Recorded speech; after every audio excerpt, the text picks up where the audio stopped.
this is the secret of entrepreneurship. No one knows what they're doing. If we have an opportunity to have an opportunity, what a blessing that is. Ryan Wilson is redefining what it means to build community and create space for Black excellence. As the co-founder and CEO of The Gathering Spot, he's built one of the most influential private membership clubs in the country, bringing together creatives, entrepreneurs, and change makers in cities across America. His leadership is rooted in purpose, powered by innovation, and driven by a belief that access, connection, and collaboration are the true currencies of success. The Gathering Spot was never about space. It was always about community. Fueled by vision and grit, he turned a bold idea into a thriving ecosystem that's transforming how Black professionals connect, collaborate, and lead across industries. And it all started in Atlanta, where Ryan's passion for building something bigger than himself was shaped by strong family values and intentional exposure to leadership and business excellence. You said that your last name has to show up high on the leaderboard, so you were already aware of the personal brand associated with your last name and how you were not only carrying your own weight, but the weight of your parents and parents before that. Yeah, I mean, I had a perspective even then that although my parents owned the company and I was given the job, the opportunity, I was hyper aware of the privilege of just that, right? That I was given an opportunity. But then it was my responsibility, once I had that opportunity, to do absolutely everything that I could to be successful in whatever the role is, right? And so that's a philosophy that I have to this day. There's nothing wrong with having a strong relationship somewhere. The only thing that's wrong is that if you have that relationship and don't apply yourself to try to make sure that you're doing the best that you can. So I meet kids all the time and I'm like, look, I don't need to know every single thing about you. I just need to understand, you're going to try? And if you're going to try, then it's my responsibility to try to open as many doors as I possibly can. And I knew that was a privilege then. I know it's a privilege now. I love that about you. That's one of the reasons why I wanted to have this conversation, because I actually feel like it's my responsibility whenever I've been in any type of position of influence or budget control, more importantly, to open up doors and give people opportunities. And then it's their responsibility to show up, 100% and do the best that they can. But all too often, I feel that when we get in a position of budget control, of influence, of power, we gatekeep. And I've noticed that you don't have that philosophy or approach in business. You got to do things on credit.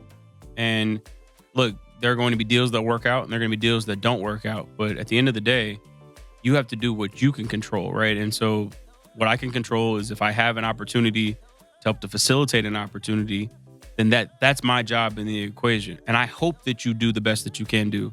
But if you don't, for whatever reason, I've just got to take that loss, right? So I'm one of those folks that I get frustrated when I hear people say, oh, I tried that one time, 10 years ago and it didn't work out, so I'll never do it again.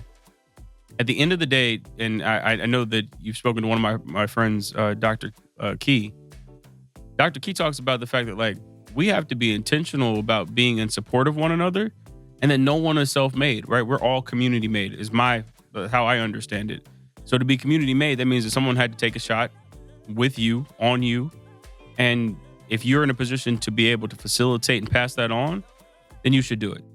Knowing that sometimes it is not going to work out. You will be disappointed at some point in the journey. And so I have been, but I will continue to wake up tomorrow and on credit. Again, I don't do all of these extra examinations. And that's not to say that there's no, I'll look to make sure that it feels like a good decision.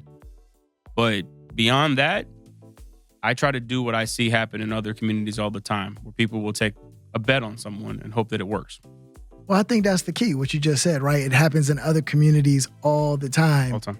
And I think we put unrealistic expectations on ourselves and on our community by assuming that it's going to work out, or not assuming, but actually expecting that it should work out 100% of the time. When you look at a Google or one of these other companies, their failure rate is probably 80% on new products that they try. And if they aren't failing, they're not trying, right? But we actually have additional baggage associated with our opportunities for for various reasons. And yet we expect that we won't have a failure rate for the people that we give a chance. And that's just unrealistic. It's super unrealistic. I mean, and like statistically, it's impossible. I was looking at this is a totally different context, but I was looking at the stats on the most on-time airlines. And I think Delta has that ranking right now as the number one airline. And their on-time ranking is like 83%, right? So Delta is celebrated for being first or best in class on an 83% rate, right? So like 100% of in any business, even with the biggest and best businesses in the world, it isn't realistic. And frankly, given the wealth gap that exists in the country and certainly in our community, we don't have time to try to torture these conversations to death. We have to just move with some urgency, which will mean, again, that there will be some times where like it doesn't work out. But for every time that happens, I believe there are going to be many more times where it does. And those are the things that we have to stay focused on. And that doesn't make the news in the same way, which is unfortunate. And it should. We should be talking about the fact that you had a budget and you had an opportunity to facilitate an opportunity and that someone did a great job. And here, look at them now. Those are the stories that we should be highlighting, not the one time 15 years ago where it went wrong.